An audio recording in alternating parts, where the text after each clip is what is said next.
This is the third and final part for Word Chapter 2. This is about page formatting and image formatting. We covered page formatting in the first lecture, but I want to talk about a couple of other page formatting items. Headers and footers are part of page formatting. Columns are also part of page formatting. So if I come here to columns and say I want 2 columns, then this is arranged in 2 columns. I can do 3 columns.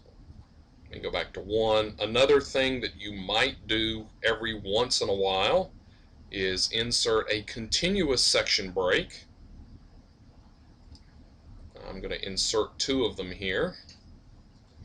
So this allows me to have different page formatting on the same page, and now I'm going to select this text in between the continuous section breaks and say that I want 2 columns, and there I have 2 columns in the middle of the document. Another page formatting thing is margins. If you need to have different margins in different parts of your document, of course you'll need a section break for that. If you need to have a landscape page or 2 in your document, you'll have to have section breaks in between the portrait pages and the landscape pages.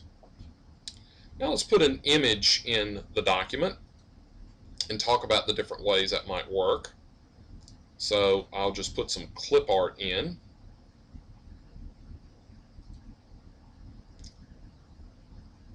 Oh, here's a, let's see if we can find a better picture of a camera than that.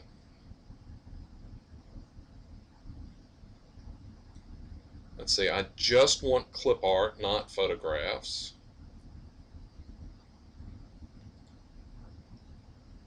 There we go. There's a nice one. So I'm going to choose the menu here and say insert, and it's going to insert it at the location of the cursor. Now I'll close the clip art sidebar.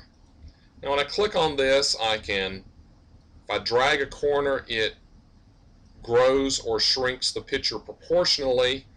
If I drag on one of the sides, and I'm going to do Control Z to undo that, then I squish or squeeze the picture.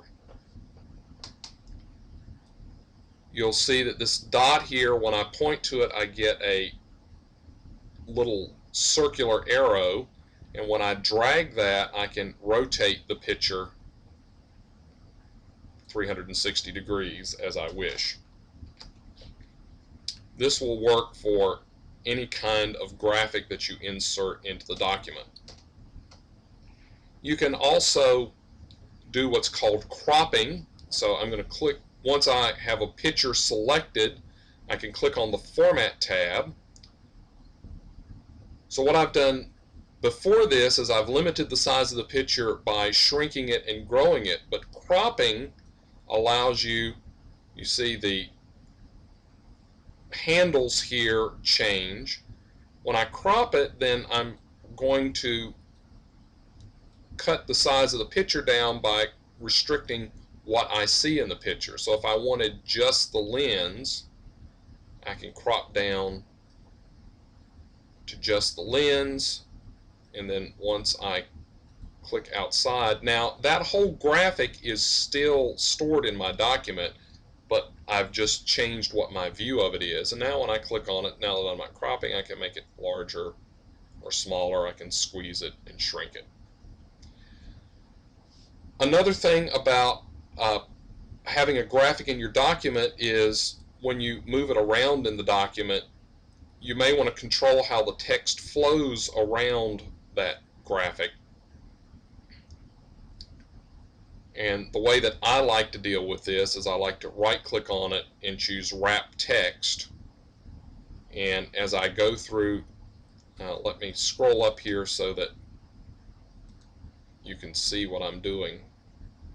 Well, it still goes off of the screen that you can see, but here is square, here is tight, here is the text going through the document, through the graphic. Top and bottom means it does not go off to the side. Behind the text means that the graphic is behind the text. And when you do that, you hope that you can click on the graphic again. Let me hit Control-Z to undo that. And in front of text means that it's blocking the text. Now, one thing that you might do with it behind the text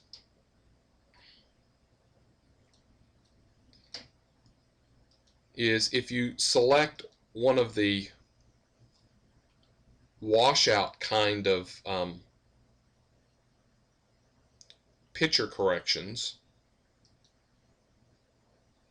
or you desaturate the image, then when you put it in the back, then it acts as a watermark. So you can edit an image and desaturate it like this and then use it using the watermark menu, or you can just insert it in your document, put it behind the text. Now, it won't appear on every page like a watermark does. This also is a useful thing to know for PowerPoint slides, is taking an image, desaturating it, putting it behind the text so it acts as sort of a watermark on your page. And that is the end of the lecture for things in Word Chapter 2.